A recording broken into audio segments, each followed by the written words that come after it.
Okay, hello guys. So Chris is about to join in just a moment. Welcome. Hopefully you can all hear me okay. Maybe someone let me know if you can hear me. There's plenty of hellos, so I'm assuming that that's a yes. Loud and clear. Awesome. So just before I jumped on, I had a look where some of you guys were based, and there's people from all over the world. So for some of you, it's early in the morning. So good morning. For some of you, it's afternoon. And for some of you, like myself, it is late at night and coming up close to midnight. So wherever you are, welcome and thank you for joining us. Let me just double check that Chris has in fact been invited to join. Here we go. Alrighty, I've just invited him. I forgot to invite him. That would be nice if I did in fact invite him. So just while I'm waiting for him to join us, I'm going to pop a page up. So this is our first of two webinars. Obviously today we'll be talking about volume. I'm going to chat a little bit more about that and what that entails shortly, but we do have a second webinar next week where we're going to be talking about volume over the course of the week. And that is going to be very important for you guys to join in on if you want to learn how to integrate and synthesize everything we're talking about today. So even if you can't be there in person, it would still be worth signing up so you get a replay sent to you. So we'll pop that link up in just a moment. Alrighty, here we go. So let me pop that link up.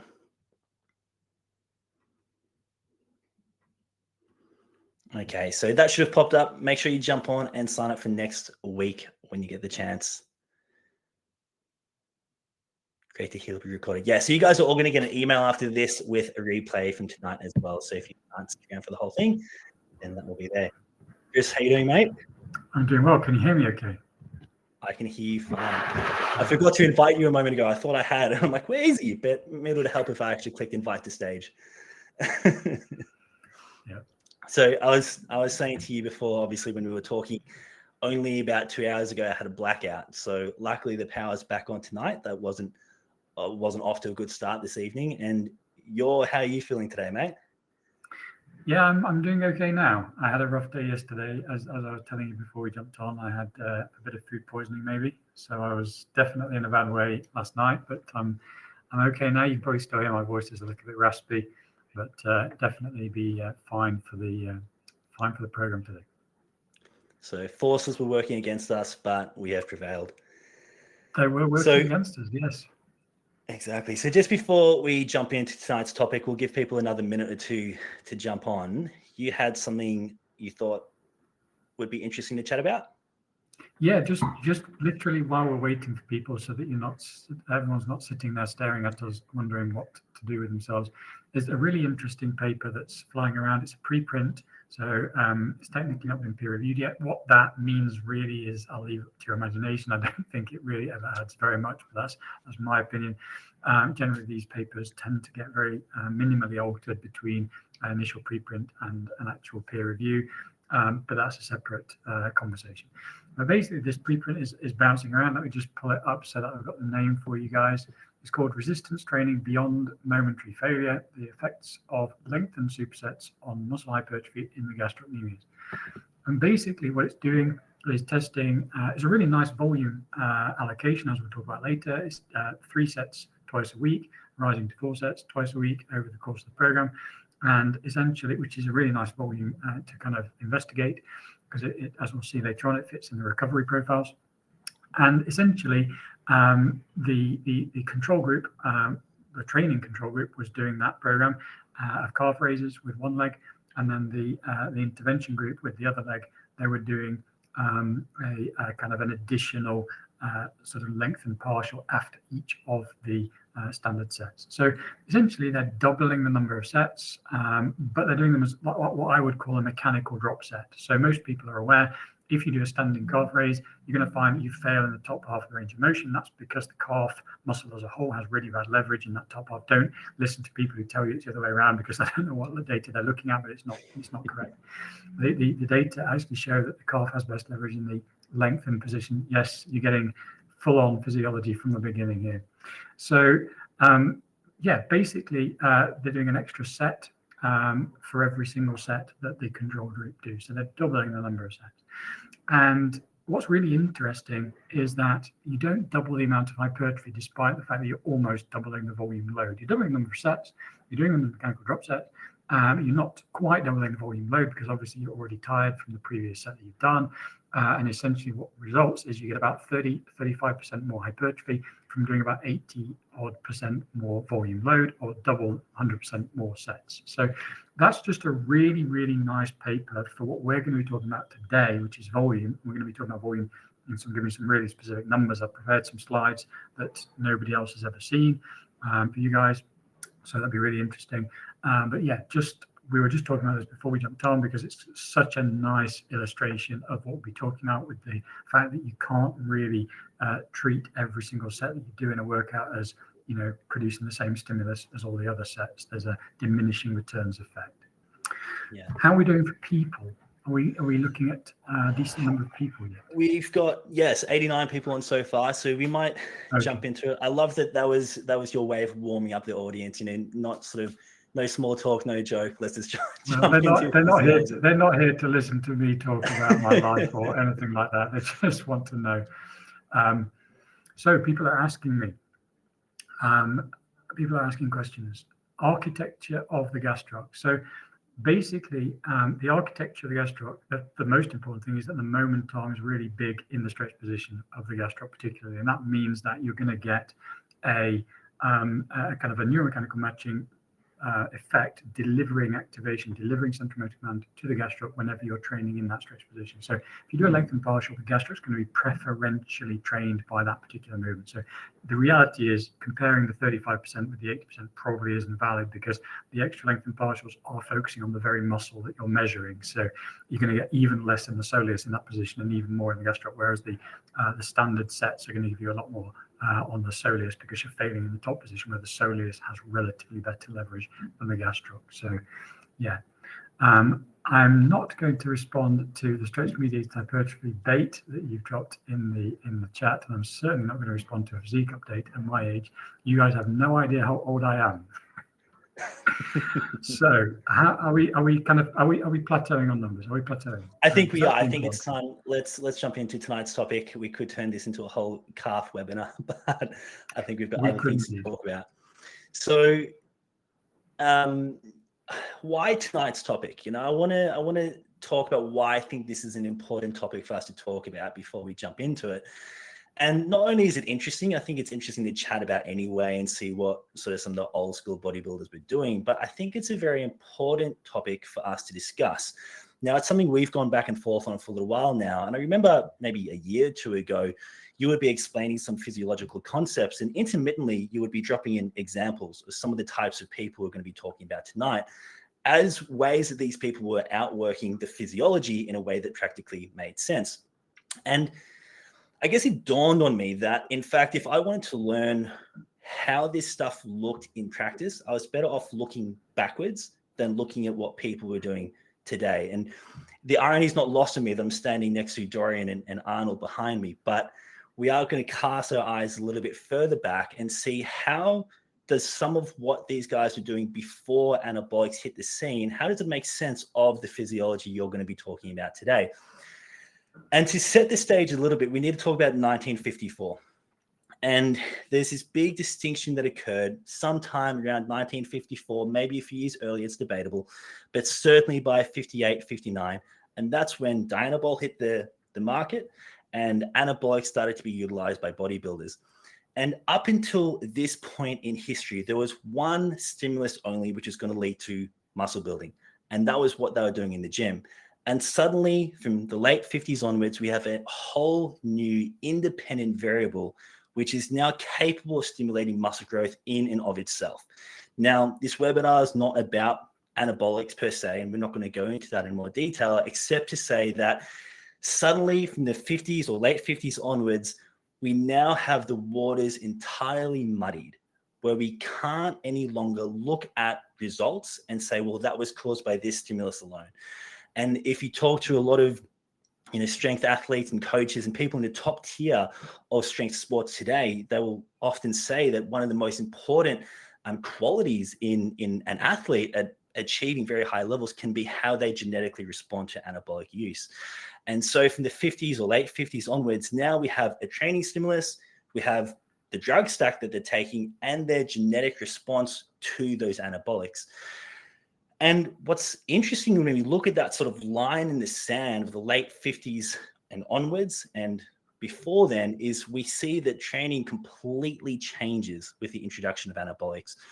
And preparing for tonight, I thought I'd look at what some of the more modern day Olympia competitors are doing. And almost across the board, they're doing between that sort of 17 to 25, 30 sets per muscle per session, which is not that different to some of the workouts that Arnold was doing. So we see this post late 50s, early 60s onwards to today, this very, very high volume type training hitting the scene. And if we cast our eyes further back to before the introduction of anabolics, we see a completely different picture. So for those of us who are interested in either training naturals or we're natural ourselves, I think if we truly want to get an idea of how the physiology applies or what that looks like in a practical sense, ultimately we need to look back before there's any interfering variables. And that's what we're doing today. So we're casting our eyes back before 1950, before anabolics hit the scene, and seeing what training looked like for those guys. So this is webinar 1 of 2, and we are talking about volume today. And in particular, that's within session volume and volume of a particular muscle. And the flip side of that will be next week. We talk about volume across a week and we talk about frequency.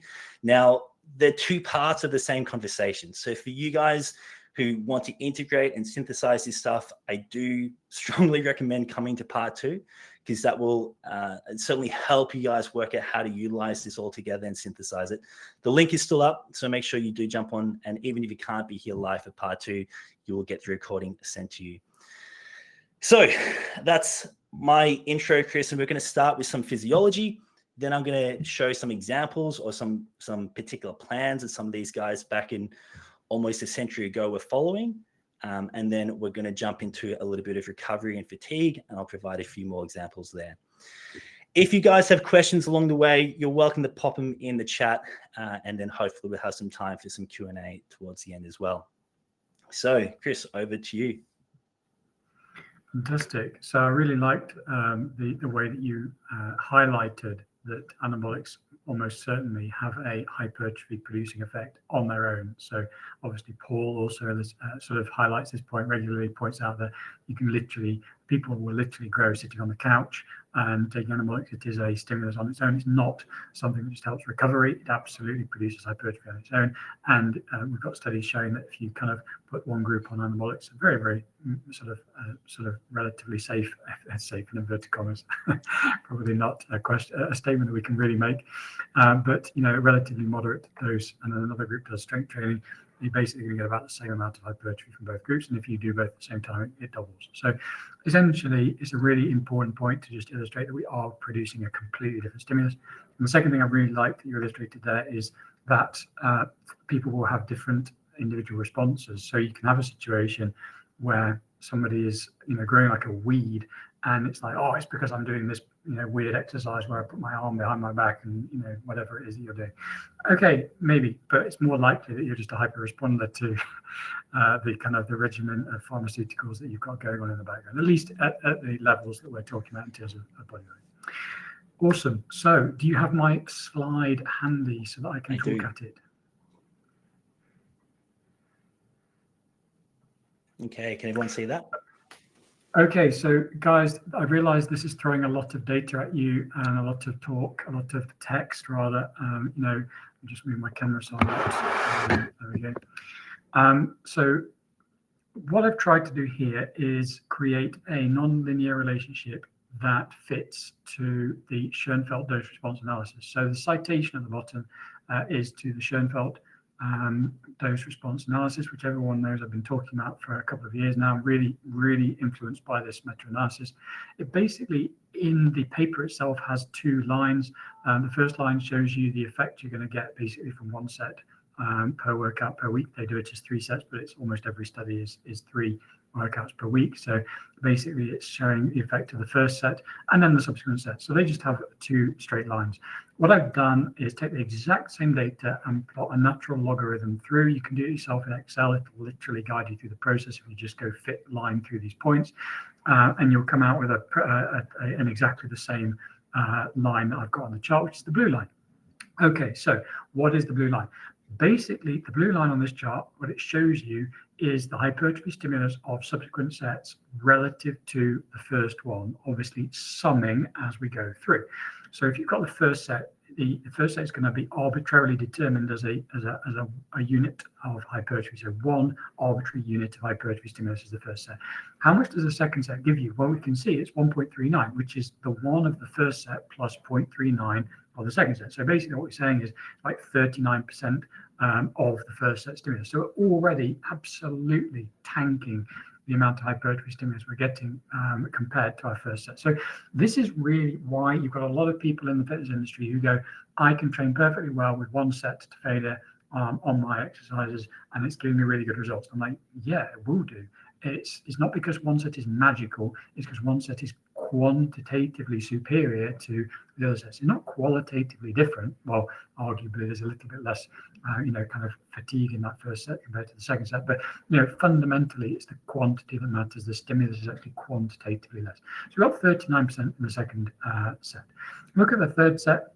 Do some arithmetic. Basically, it's around about 22. What it is, 22%. I mean, obviously, I'm rounding here when I'm doing these numbers because natural logarithms don't tend to kick out perfect round numbers. But basically, you're getting about 22%. So then, obviously, you're then looking at 16%, and then 13%, and then 10%, and then 9%, and then 7%, and 7% again. I'm not quite sure why it does that right again. But basically, what we're seeing here is a gradual decrease in the amount of hypertrophy stimulus that you're getting from subsequent sets. Okay, so that's the basic blue line. And if you don't look at anything else, that's the bit that I would look at, because it's really, really useful for just giving an idea of how much stimulus you're going to get from subsequent sets if you start adding them on. People go, oh, I'm going to add loads more volume to this this muscle group because it's lagging. I'm like, just wait a moment. Look at the chart and see how much of a difference it's really going to make to add that extra set. If you're already doing 5 or 6 sets in a workout, adding another set is really giving you almost nothing. It's pointless. It's like 1/10 of the value that you're going to get from the first set that you've already done. So basically, since developing this, it's looking at this more carefully. What I'm kind of coming to the conclusion of is that quality is so much better than quantity. We need to be thinking about ways, and we'll talk about this later briefly, but we need to be thinking about ways to maximize the hypertrophy stimulus, which is usually going to be by using exercises that allow a high level of motor unit recruitment. But I'll give you a chapter and verse on that briefly towards the end. In terms of the other lines on the chart, basically what we've got here, we've got a green line just below the blue line, the light green line, and then we've got a yellow line.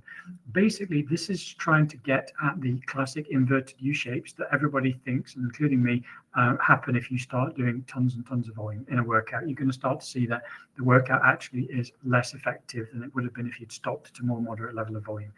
And the basic reason for that is because we're creating muscle damage, which is pulling away from the hypertrophy stimulus, because muscle damage and hypertrophy compete for the proteins that you're producing in the post-workout myofibrillar protein synthesis rate elevation. So at the bottom of the chart, you can see the orange and the dark green line. They're corresponding to the yellow and the lighter green line. They're basically saying if you have a muscle that's suffering a lot of damage, and likely characteristic of a muscle that suffers a lot of damage is going to be it's very type 2, like the biceps, for example, and it's going to have a very high level of motor unit recruitment, like the biceps, for example. So in the literature, if you look at the literature, sports science researchers absolutely love comparing the quadriceps with the biceps, because the quads don't experience a lot of damage because they have a much lower level of fast twitch fiber proportion that's accessible to us, and we also have a relatively low voluntary activation capacity. So basically, the biceps are the opposite: fast twitch fiber proportion and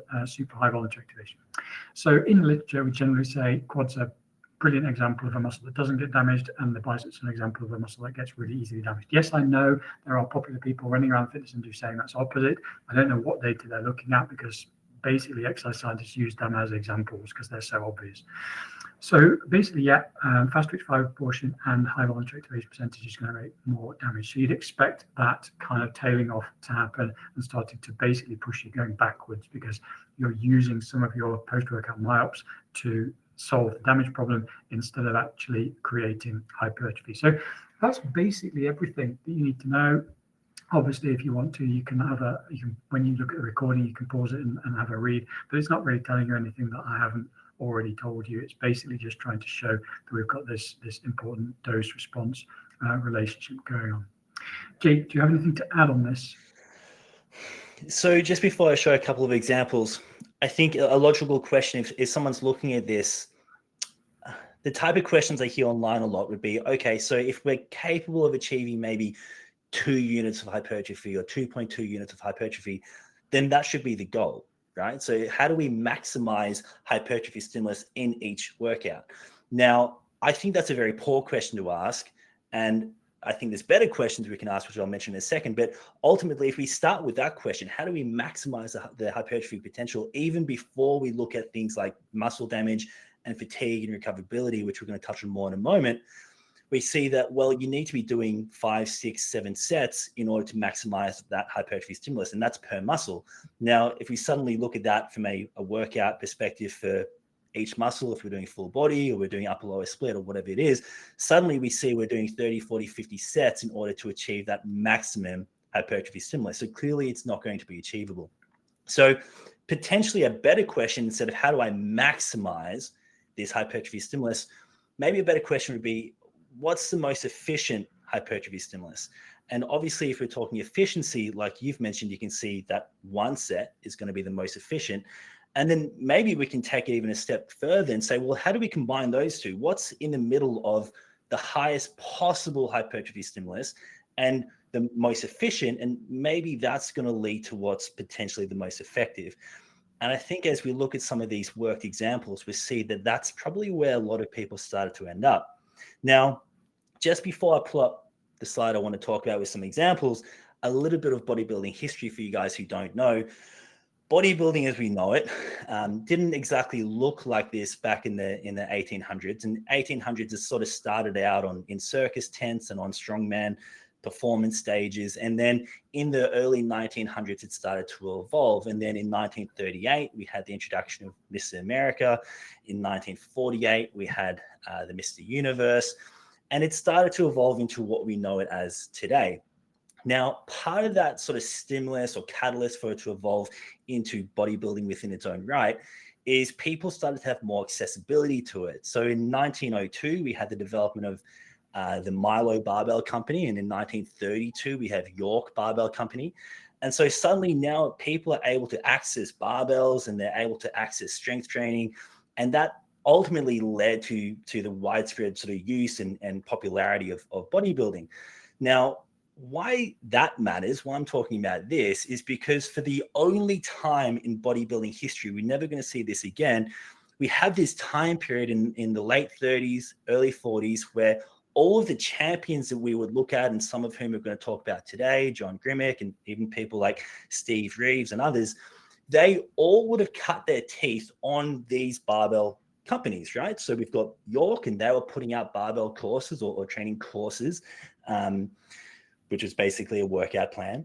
And so a lot of these big names, they started out following these exact same plans. And then they started to evolve and adjust and adapt a little bit outside of that. So as a starting point, I wanted to show you guys what were those starting courses that places like York were putting out that ultimately just about everyone who actually had access to a barbell would have been following. So here we've got the first York barbell course. So this was about 1936, and they had a dumbbell version of this as well.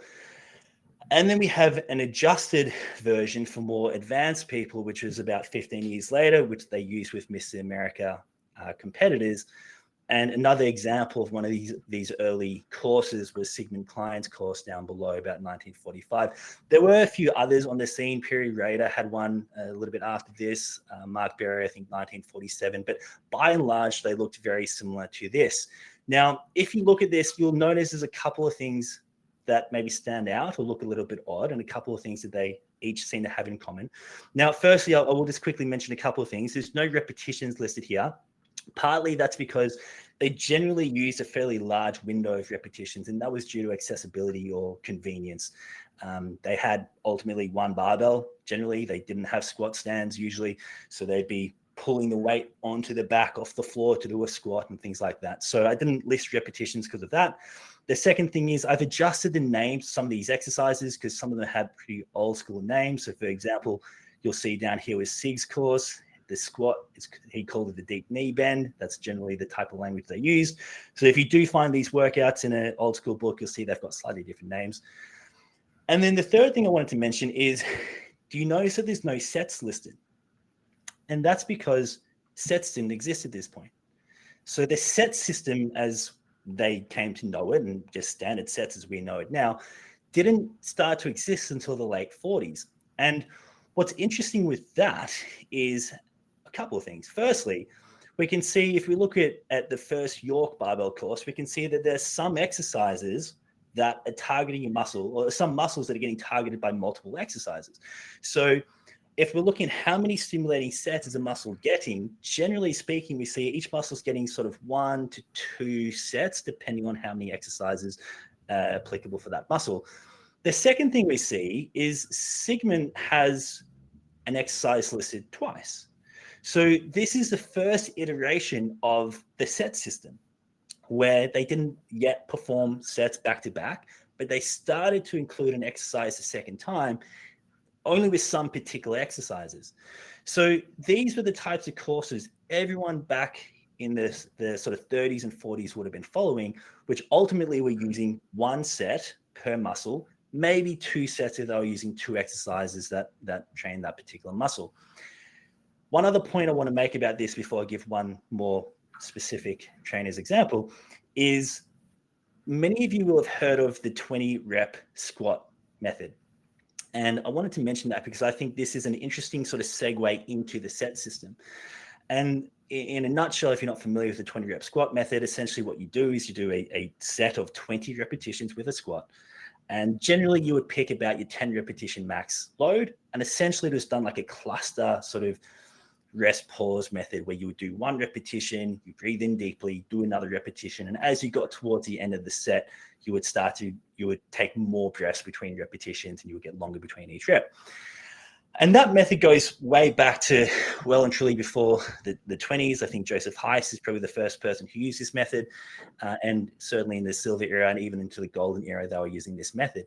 Now, why I think this is an interesting method to talk about is if you look at this exercise selection, one thing that might stand out to you is from the lower body perspective, they're very, very limited. And when we look at something like the quads, the only exercise they really had was to squat. Sometimes they would do fancy things like try to put a barbell on the feet and do like a leg press with the barbell, but that probably didn't work too well. Or sometimes they would use, they'd hold dumbbells and they'd walk upstairs. But usually they were doing this deep knee bend, they were doing a squat. And so by introducing this 20 rep squat method, essentially what they've done is they've worked out a way to add sort of a second or third set worth of stimulating volume into just 1 set. And I suspect they probably did that because the squats or the quads were the only muscle that wasn't able to get another stimulus with any other exercise because it was really the only lower body or quad exercise they were using. Now, if we look at, here's an example of a workout routine from John Grimmick. Grimmick, for you guys who aren't familiar, he was Mr. America twice. He was the first ever Mr. Universe. He competed in for the American weightlifting team in the 1936 Olympic Games. And I do need a flag with Grimmick that while he competed in the 30s and 40s and won Mr. Universe in 48, in the mid 50s, he did experiment with anabolics. At that point, he was no longer competing in bodybuilding. So everything we have as far as the bodybuilding perspective was done when he was natural. So I do want to flag that. But here's an example of a bulking routine from Grimmick. And what we see is that 1 set per exercise, with the exception of squats, kind of like that 20 rep squat method I was just talking about, where they tried to find a way to get slightly more stimulating volume for the quads because they were limited by exercise selection. So to me, looking at this in context of the slide you just showed, Chris, what we see is ultimately most muscles are getting that sort of 1 to 2, maybe in the context of squats here, that third set. And that seems to be that kind of sweet spot where they find what's working most effectively, efficiently, without digging into minimum returns on investment and recoverability demand. Now, let's talk a bit more about recovery. Are you happy for me to pull up? Yes, please do.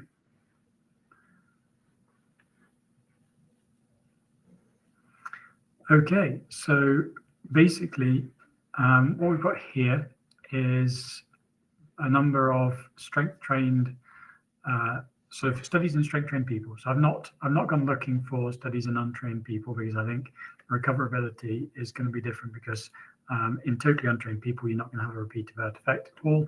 And so you're going to see a much longer recovery time, most likely, than you are with trained people. Now, that's not true if the people who've been untrained have done a couple of workouts, but I'm not going to argue that point here.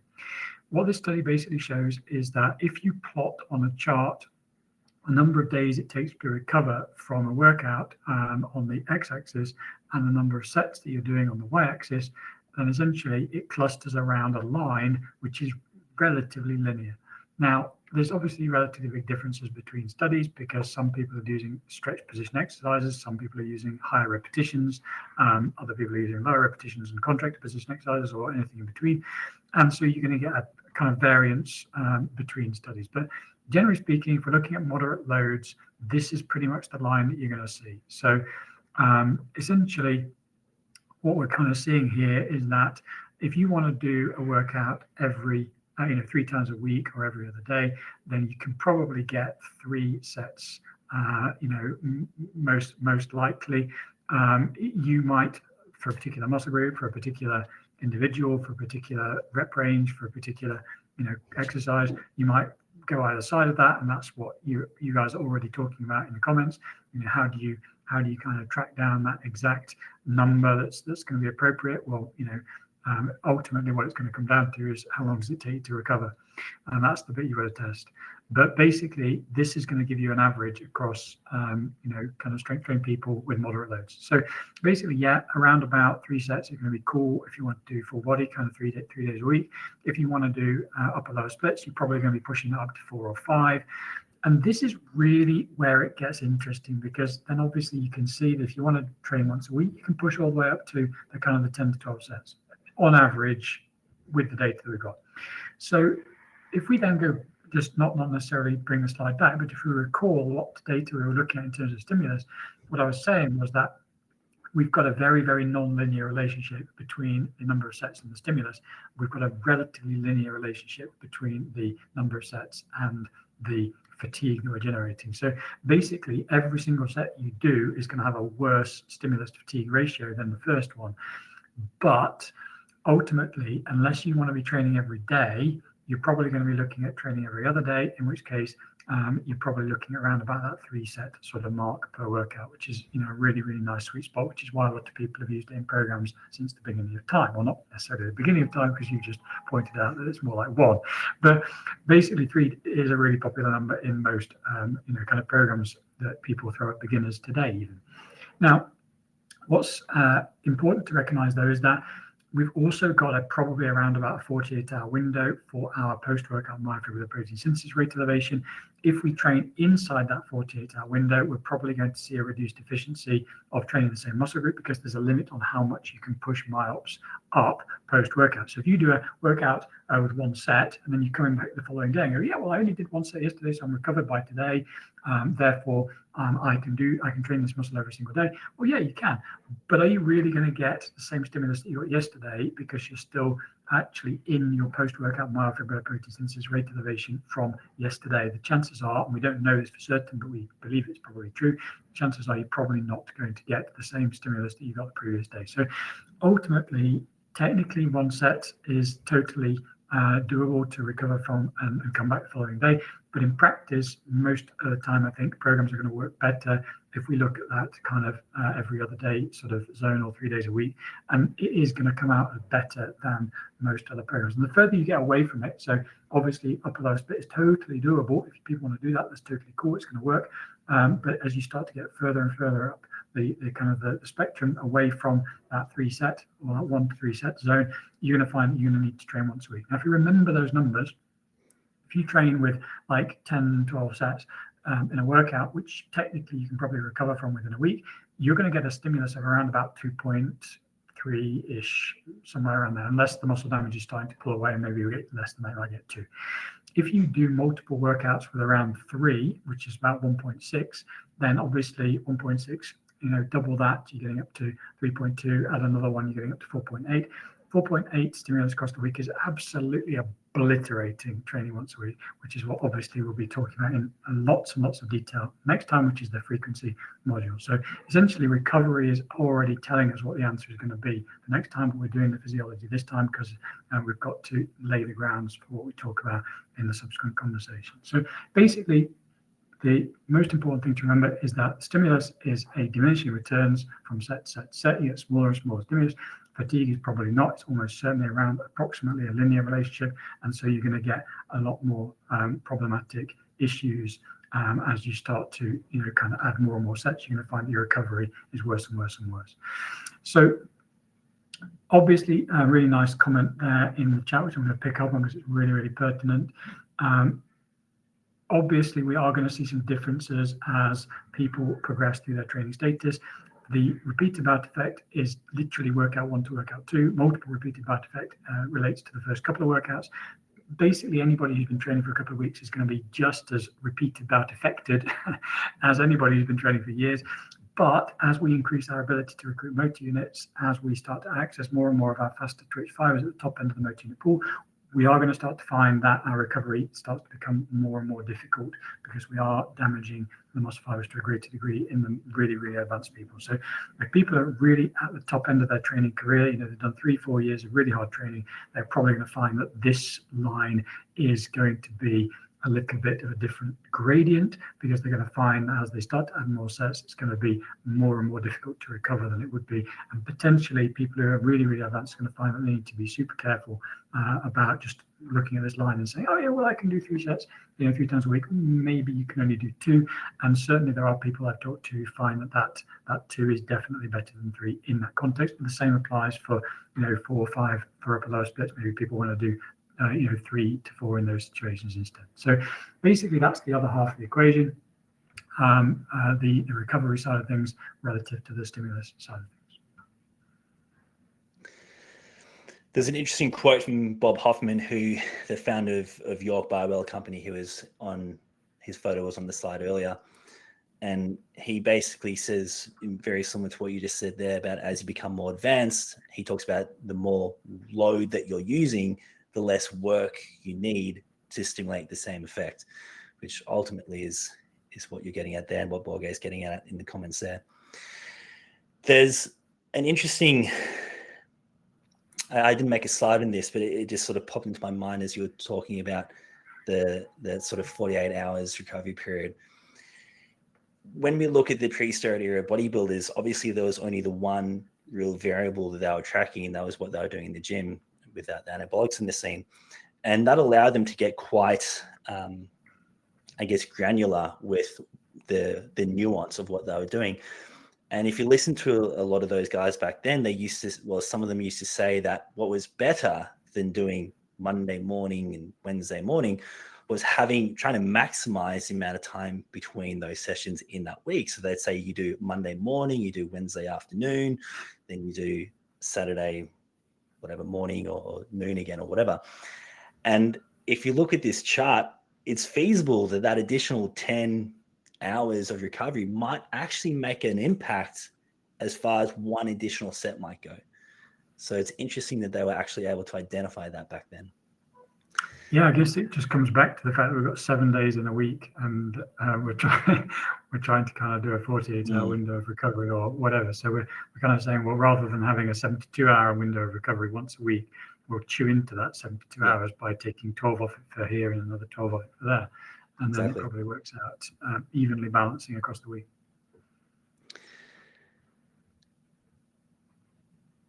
Okay, so 2 more examples here. These are obviously not the full workout routines, just what they did for arms. So we've got Clancy Ross on the left, so 1945 Mr. America.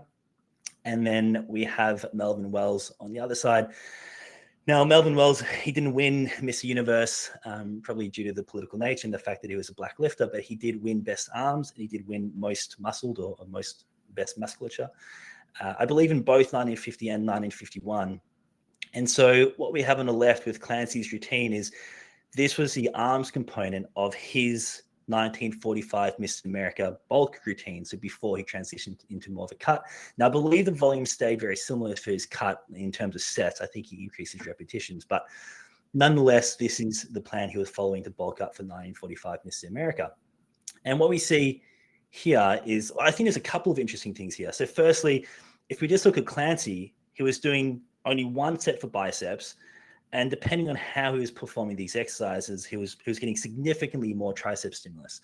Now, obviously, if you look at the photos, he's got pretty well developed arms in totality, and it I guess emphasizes your initial point with that volume, the non-linear response, where certainly we're not seeing triple the amount of triceps development compared to biceps development, even though he's potentially doing triple the amount of volume. And then likewise, if we compare to Melvin Wells, again, his biceps work is potentially triple what Clancy's doing here, but obviously we're not seeing triple the development. So the question here becomes, A, why are we not seeing that much more development? And obviously it comes back to your first slide around each additional set having diminishing returns.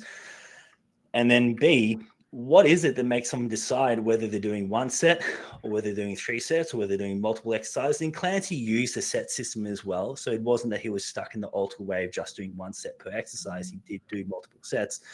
So what is it that makes the lifter determine whether 1 set is better for them or 2 or more? And I know you guys are talking about that a little bit in the comments. I want to show this slide. Now, what this is it was a paper, I suppose, done in 1954. And they surveyed the finalists for Miss Britain from the year prior. And what they looked at is a number of training variables and metrics. And here I've just shown you guys the sets per session, per exercise. But they also looked at things like the split that they were using and how they changed load or progressive overload and stuff like that. And for you guys who don't know, here's a photo of Sean Connery, who was part of that competition in his bodybuilding days.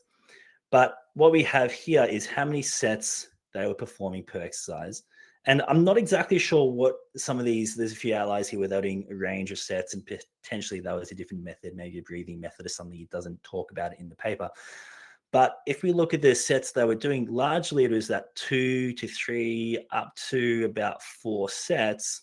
And yes, obviously some of these guys were doing something slightly different, but it falls pretty neatly into that graph you showed us a moment ago in terms of what someone's recovery capacity might be. Now, interestingly, and you guys have identified this in the comments, not everyone is going to have the same recovery ability. And for some people, it might be lower. It might be, a set or 2 lower potentially than someone else. And it seems like that's what we're seeing here, where some of these competitors and finalists were limited potentially to doing 2 sets. Some were able to do 3 sets, some were able to do 4 sets. And there certainly seems to be some individual variability there. Now, beyond the individual variability, and obviously that can come down to a number of things, there's probably a few other training variables that are playing into this as well that's going to dictate whether someone can do more or fewer sets. I don't know, Chris, if that's something you want to touch on in terms of some other variables that might influence that or not? Sure. So really, I think in terms of the individual, it's going to come down to their voluntary activation level. So how high a level of recruitment are you getting in the muscle that you're training? And secondly, it's going to come down to fiber type proportions. So if somebody has a generally, and people do tend to have more one direction or another across the whole body. Every muscle is going to be different, but if somebody is generally slow twitch, it's going to show up across the whole body. So you're probably going to find that most people tilt one direction or another. Now, just to clarify on that, there's a tendency for people to look at means and go, well, most muscles are 50-50. Well, if you get granular and look at the actual individuals in those studies, especially back in the sort of 90s and so on, where we were getting a decent amount of biopsy studies done, there will be people who walk in off the street. And I'm not talking about people who've done a lot of cardiovascular, sort of exercise, like sort of cyclists or whatever. You will literally find people walking off the street, and they will have like 70% slow twitch or 70% fast twitch. You can absolutely see that happening. And that will make a really big difference in terms of what somebody can recover from. And if you couple that with the ability to recruit motor units, you're going to get some really huge differences between individuals, which is why if you look at, the studies that have kind of said, well, if we throw, 50 people into a standardized eccentric training workout and see how long it takes them to recover, because generally we use eccentric training workouts to see how long people recover, because you get a really big effect. You can get some people who will walk in the following day and they'll be like 50% down on the muscle strength, which is just absolutely crazy. It's like really, really incapacitating.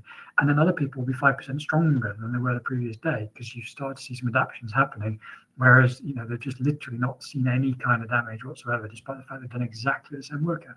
So you get some huge, huge individual differences, and you've got to be aware of that, certainly as regards recoverability. As regards training variables, I think this is probably the last thing that I'm going to say today. In terms of training variables, I've said this many, many times.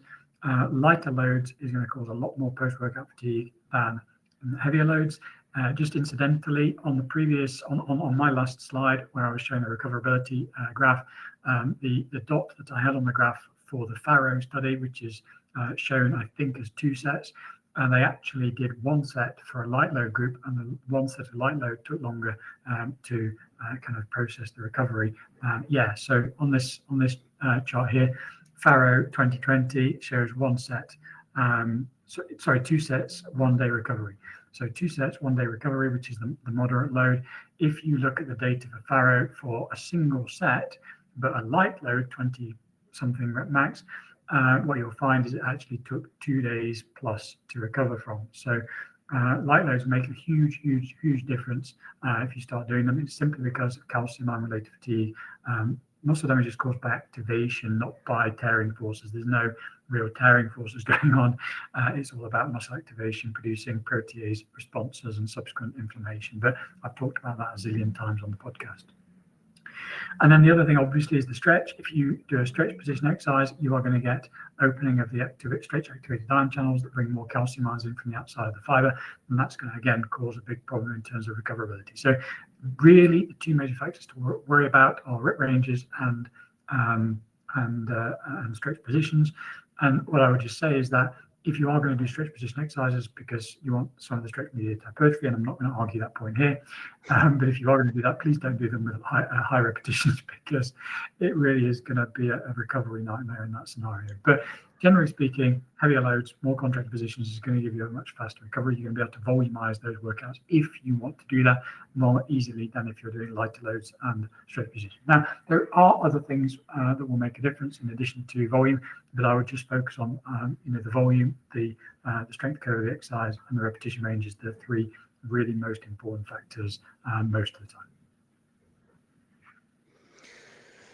So obviously a lot of this will tie in a little bit more next week when we start talking about the other side of the volume equation. Now, if you guys do have any questions, pop them in the chat and we'll have a bit of time to answer some Q&As in a moment. I just want to jump back to that last slide I was showing with the finalists and just compare or contrast how funny it is what I was saying earlier today about the Olympians today who are doing 17 to 25 sets, sometimes even more, compared to the amount of sets that these guys were doing 70, 80 years ago, vastly, vastly different before anabolics were being utilized. So I guess it really just, what I find shocking about it is that there isn't really any way that you can keep motor unit recruitment high through that volume of sets. You're just not going to be able to keep motor unit recruitment high, because recruitment really is very heavily dependent on motivation. It's very heavily dependent on there being other sources of of discomfort. So if you've got like, if you're like 17 sets deep into a workout, I can pretty much guarantee that your motivation levels are not high, and you've got some other sensations going on at the same time. So both of those things are going to impede recruitment in accordance with Mark Gora's psychobiological model of fatigue, which is a kind of standard model for understanding how recruitment is affected by our environment. So ultimately, I really can't see that you're getting a decent stimulus on the muscle fibers at the top end of the motor unit pool in that scenario. Yeah, there's a few questions in the chat. I don't know if you want to go through and pick some out. So let me grab this one.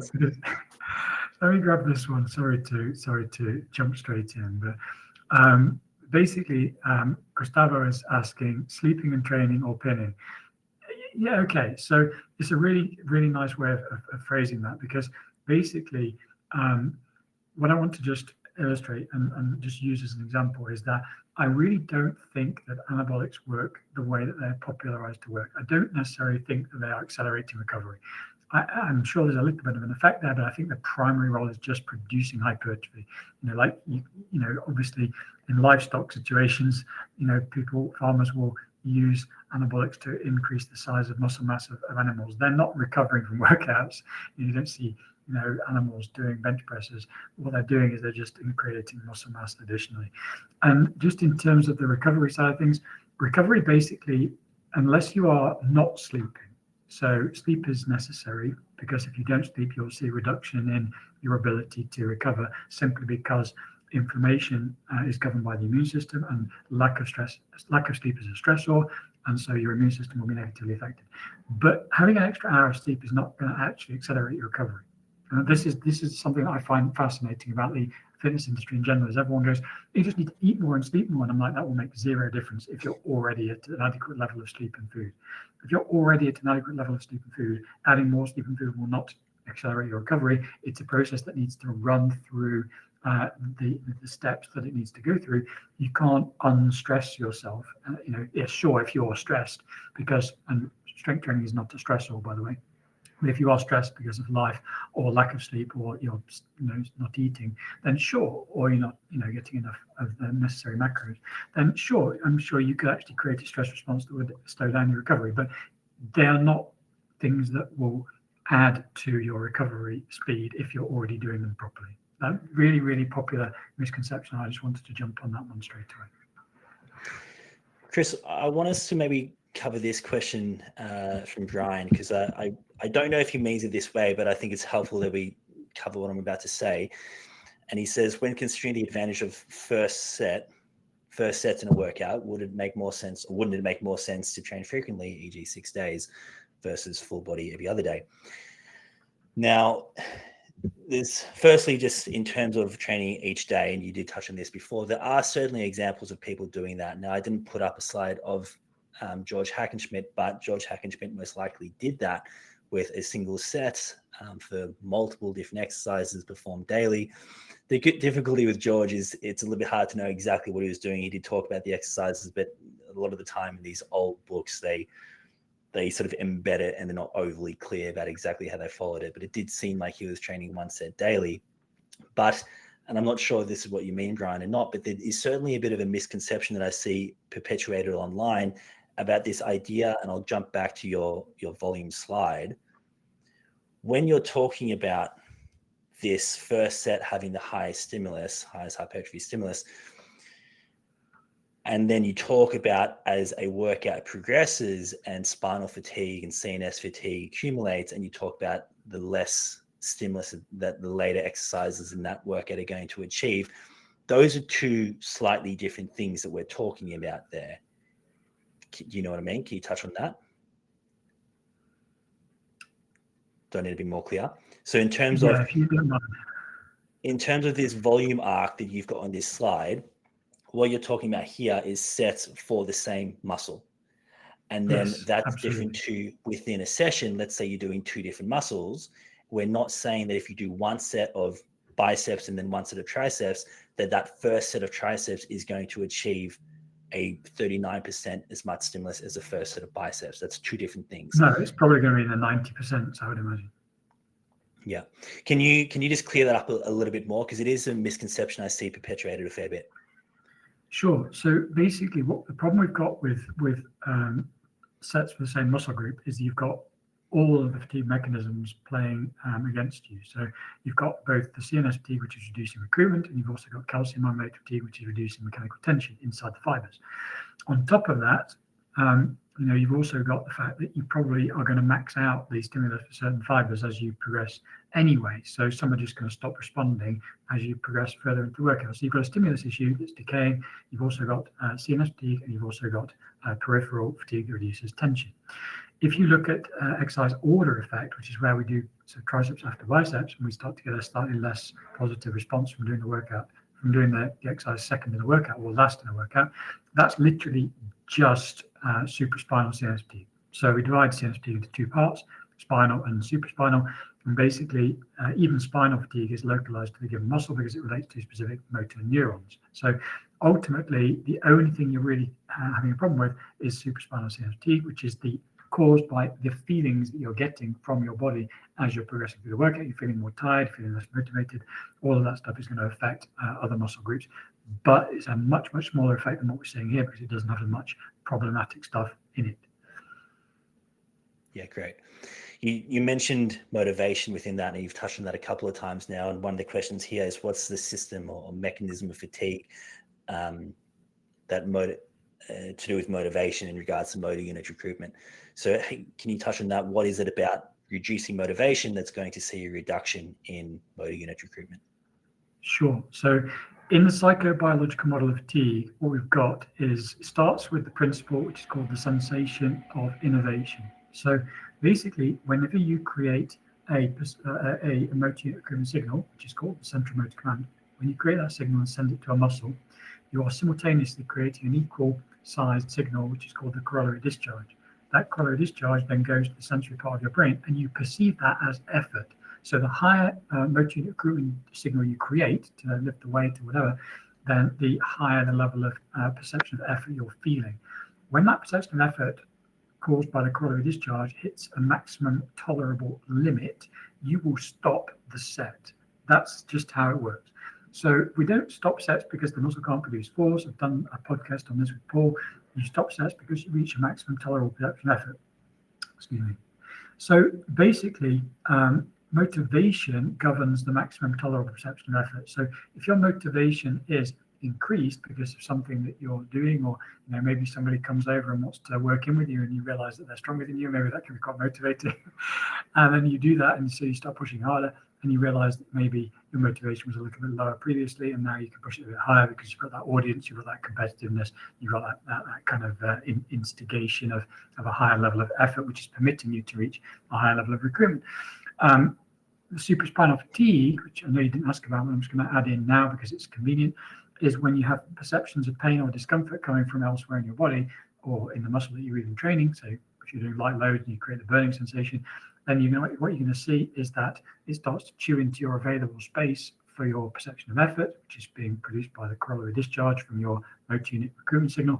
And then you're going to find that you actually max out your tolerable perception of effort before you would have done if you didn't have that discomforting sensation going on in the background. So it's all one model, it's all psychobiological model of fatigue, but motivation determines your maximum tolerable perception of effort. And essentially your motor unit recruitment is being sensed, sensation of innervation, as a corollary discharge inside that sensory part of your brain. Someone has asked, where can you learn more about how to design a workout based on some of the stuff we're talking about? Now, we'll answer a couple more questions, but I do just want to flag a couple of things. So for you guys who do want to learn more about this kind of stuff, so obviously we've got part 2 of this webinar next week. I think the link should still be there, so make sure you sign up to that. I do also want to mention, if you're looking at this and you're like, well, I don't know how to program based off this. Like it sounds all well and good. It sounds like lower volume potentially than what some people might be doing. It might be a good idea, but I don't know how to do that. Then I do have a workout group on Train Heroic called Back to the Future, where we use some of these principles and influences from some of the old school bodybuilders and mesh it with the physiology that Chris is talking about tonight, and try to update that in a way that produces, I guess, the most effective and efficient results possible. So if you are interested in seeing how I program based on some of these variables, we're using a full body system at the moment. The new phase is starting next week. You can sign up to a trial. You don't have to pay anything. You can see how I program for a week. Then you can jump out if you want. So I'll chuck a link on for that for anyone interested in seeing how you can apply this. And then one other thing I wanted to mention for you guys who are looking at this and wanting to learn a little bit more about how you can apply some of these concepts. For any of you guys who aren't familiar with myself, for the last couple of years, I've been running like you call it an education channel. Basically, it's on WhatsApp, where each day of the week I post a topic, usually a broader health topic. In my other half of my life, I'm mostly doing alternative health, but it also includes physiology, and there's training templates and a whole stack of content on there. That the goal is to make it accessible and applicable to just about anyone. Now, we will be adding some of this content. So there will be a topic this week that is based on the content of this webinar. And Chris will be writing that post.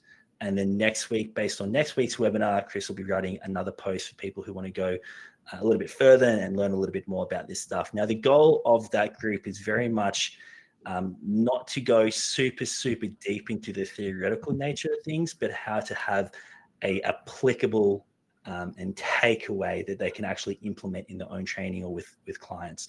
So going forwards, I'm really excited for this. Chris will be authoring one of those posts each week, and it will very much be designed in a way that you can apply it and take that and use it in your own training or with clients. So that's another option for people wanting to learn a little bit more. I will chuck a link on for that for anyone who's interested. Chris, is there any other resources or anything you want to mention for people who want to learn more? I would just say that if people are looking for a really deep dive into the physiology, if this hasn't terrified you, and you want to look at the physiology a little bit more, then my FAQ gets updated weekly. So the FAQ is designed to answer these kind of questions and more besides. So please, it's totally free. It's linked in my bio on Instagram. It's linked in my bio on Twitter. Just click on there and start looking for the question that you're interested in. It's divided into segments depending on what you're most kind of interested in.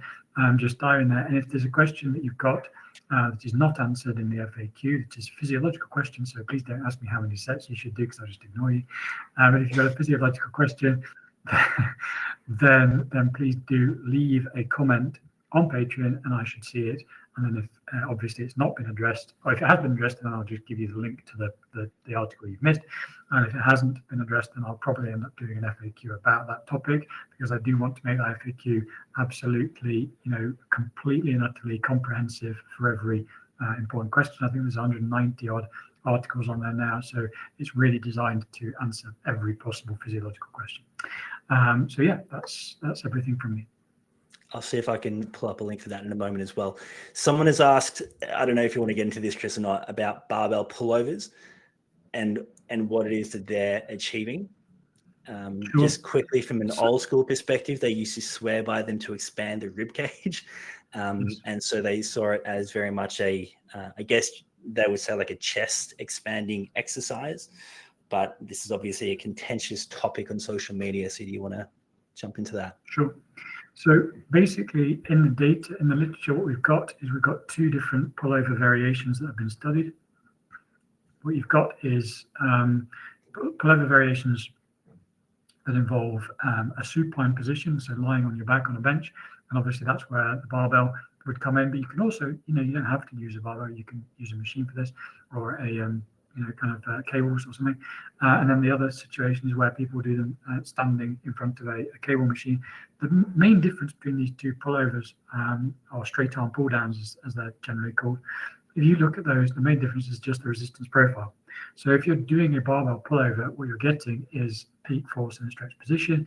If you do a standing one in front of a cable machine, a straight arm pull down, and basically what you're getting is more or less in the middle of your range of motion. So kind of like with the arm at sort of 90 degrees. Now, basically, A straight arm pullover is going to in the sagittal plane, which is this one here. Sagittal plane pullover is not really going to involve a lot of lat. The lat can't really do anything. It's got really bad leverage in that plane of motion in the overhead position. This is data that is available to everybody. You can, I mean, it's on my FAQ. You can just Google lats or not Google, but search for lats. Do a in-page search for lats on my FAQ. It will tell you, give you the study. And basically, there's very little activation of the lat because the leverage is so poor that the body just doesn't want to bother with it because it's not going to add anything. Instead, you're going to get a reasonable amount of activation of the pec and obviously a reasonable amount from the triceps brachii long head. So essentially, overhead or barbell kind of pullovers, it's going to be mainly pecs and triceps. You're not going to get a lot of lats. If you do them standing, you're going to get peak forces in 90 degrees. That's going to be a lot more lat. It's not going to be, necessarily put the world's best ever lat exercise, but it's not going to necessarily be as bad as trying to do exercises with a stretch position. Just finally, some people have said, well, if I do my lat pullovers with a barbell and I really focus on getting a huge stretch in the lat, does that mean that I'm getting extra hypertrophy just because it's stretched? Well, you have to understand that you don't get stretch-mediated hypertrophy in normal ranges of motion unless the muscle fibers are activated. So the principle of neuromechanical matching, which determines that whether a muscle is activated or not, still governs stretch-mediated hypertrophy. The only way you can get around that is actually doing a static stretch and going into really, really high ranges of motion that you wouldn't normally go into. And the only way you can carry on making that happen is to go to increasingly larger and larger ranges of motion every time you do a workout. So yeah, if you want to do a static stretch, don't bother with the strength training because loaded stretching is exactly the same as unloaded stretching if the range of motion is the same. Most people don't realize that. They think, oh, I'm adding load, it must have a bigger stimulus. No, not really. As far as the stretch is concerned, you're doing exactly the same stretch for the same range of motion. That's just basic physiology. So yeah, sure, you can do a stretch in that position. You're going to get some extra stretch-mediated hypertrophy, but just kind of thinking that you're going to get it as a part and parcel of your strength training exercise is not going to work. Someone's asked, who are some of the good also guys to study? Mensah, Yates, and Borge. You've mentioned Yates's training log, which is very interesting for people who haven't looked at that. And like you said, there's different splits that are utilized. But in context of what we've talked about today, we would say go even further back than that. Obviously, those names we've just discussed, they were in the anabolic era. And so it does become a little bit challenging because some of the written content is hard to track down nowadays. But there is content out there. So some people potentially worth looking into. If you want like a bit of an overview or a history of how some of this stuff worked and how bodybuilding developed, then Randy Roach has a very interesting 2-part series, Smoke and Mirrors is it called, I think? Smoke and Mirrors, yeah. It's a name that doesn't get talked about enough, Randy Roach. He's really, really good. Especially that first part of that first book of that 2-part series that will cover a lot of the older sort of history. As far as other people to look at, the difficulty is a lot of if you want to look at training courses or training plans, they're generally fairly, like I mentioned before, like embedded in the book. And it's not like nowadays, if you look at a book, it'll be like, here's a training plan, A1, B1, it's very clear. And they didn't tend to lay it out like that. There are exercise courses or training courses. So people like Reg Park, he developed a lot of courses and they're quite interesting. And you can certainly get some Reg Park ones that were published before anabolics were introduced, if that's sort of an interest or concern of yours. I would say his are probably the most abundant in terms of like clear training plans. I mentioned York earlier. So York had a whole stack of different training courses, and that was obviously Bob Hoffman, and they're fairly readily available if you search them up. And there's some of those books have been republished again. Then there's also people like Sigmund Klein's got a book you can access. George Hackenschmidt has a book, but again, these are more diluted. They're not going to be as clear cut. Here's a training plan to follow per se. I don't know if you've got any other good resources, Chris, but it can be a little bit of a rabbit hole to try to find some of their stuff. Brooks Kubik, he's got a lot of content on some of these old guys, especially people like John Grimmick. He has a small ebook on Grimmick, so he's quite good as well. Do you have time for a couple more questions? Sure. Just the last question that's just popped through. Randy Roach is the name you're looking for. I'm actually going to type. Oh, yeah, you've got it. Okay. Darian, thank you for your message saying the group is awesome. I didn't think you'd still be awake for this call, so thank you for staying awake and joining us. Okay, what other questions do we have? So I've been asked several times about training the calves statically as an isometric contraction in the lengthened position. So just in terms of isometrics in general, your major problem is going to be progressive overload. How are you tracking it? How are you able to know whether your program is working? That's the really kind of showstopper for me when it comes to isometric contractions. If you've got the ability to test force production, you can see that force production going up over time, for a given number of seconds that you're doing the contraction for, fantastic, you've got progressive overload. If you don't have that level of kind of gadgetry, then you're probably going to really struggle to know whether your program is working or not. Technically, from a physiological point of view, you're going to get a load of gastroc growth because that's where the gastroc has the best leverage. You're not going to get so much soleus, but you can't really get much soleus anyway because it's such a slow twitch muscle, and therefore it has got limited capacity for growth. It's also used pretty heavily in anything that we do that involves walking, squatting, and anything like that. So it's generally pretty much fully grown from doing other stuff. So gastroc is the exercise that we're trying to train, muscle we're trying to train with a calf raise exercise. So yeah, nothing fundamentally physiologically wrong with what you're suggesting, but in practice it's a nightmare. It's more S&H questions, but I imagine you don't want to go into that in more depth. We've done so many podcasts on them. I think people really just need to listen to some of the podcasts that I've done with Paul and work through the data really that I've put on my FAQ. Perhaps we should finish. We'll just do one more maybe on, there's a few questions here around MPS. Borges asked about the study you were mentioning at the start. Maybe, Chris, you want to quickly... Let me see if I can copy it. I might be able to copy and paste the study title. It's not comparing 3 and 4 sets. It starts at 3 sets and rises to 4. Here we go. I've got the title, but it's... There's a number of questions coming up about, I guess, like splits and frequency. We will be covering that a lot more next week. So I definitely suggest you guys come along to that. Yes, calves are weird. So MPS, Chris, there was a question about how do you know how long MPS will stay elevated for in a muscle? So say you're doing 3 sets of biceps, how do you know how long that'll be elevated for? Do you want to touch a little bit on, because again, well, maybe in the context of myops a little bit more generally, because that's obviously a relatively misunderstood concept online as well. It is. So very quick rant. You can't use myops to determine the duration of your hypertrophy stimulus. This is something that I'll cover in detail next time.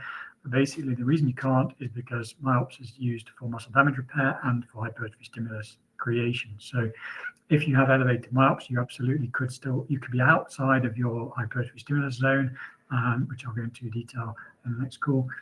Basically, it's really, really difficult for us to separate these two concepts. You could do an aerobic exercise workout and create 72 hours of elevated myops. It's not telling you that you're in an anabolic period in that 3 days of time. It's telling you that you're repairing muscle damage, and then absolutely not the same thing. In terms of how we know how long myops is elevated for, we've got some very old studies that take time point measurements and start to track when the myops comes back to baseline. Those studies really are mainly in mixed muscle protein synthesis, which includes a whole bunch of other stuff as well as myofibrils. Most of the myofibrillar data, it doesn't give us that granular level of kind of time points, because researchers started using deuterated water and full 48-hour integrated myops rates, and so they don't really know what the shape of the curve looks like. So all we really know is that there's an elevation for somewhere in a 48-hour window that was this much above baseline on an integrated basis, which is the area under the curve. We don't really know when it came down to baseline. So you could have a massive spike in the first 8 hours, and then it could come all the way down to almost 0 and stay hovering above 0 until the 48-hour window, which is don't know. Probably doesn't, because most of the other data suggests that it probably doesn't, but we really just don't know. So MYOP's super difficult to distinguish between the hypertrophy zone, as in the stimulus period post-workout, and when you're not in a, you're not losing muscle mass. Again, we'll go into that next time, and muscle damage. And then secondly, it's really hard to know when the number comes, when the curve comes back to baseline, because nobody's measured it, so we just don't know. So I think that's probably about it from us.